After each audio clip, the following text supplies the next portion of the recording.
Welcome to my channel Compconnection. Today we will discuss how to convert unit of measurement in Excel.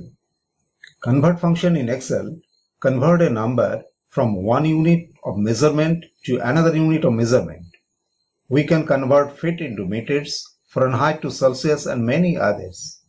The general syntax of convert is convert number, comma, from unit to unit.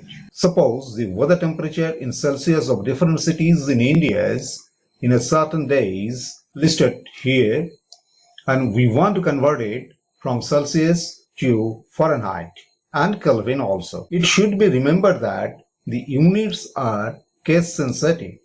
The link of the unit conversion table is given in the description box. You may download it in the table from description box. Let us try.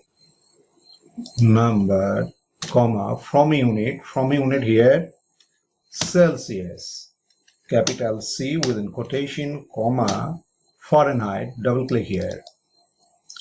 Close the parenthesis and press the enter button. Now drag and drop. So same process, number from Celsius to Kelvin within quotation, capital C, comma, Kelvin here, double click. Now drag and drop. If you found this tutorial is helpful, stay tuned with us and please subscribe my channel if you haven't already.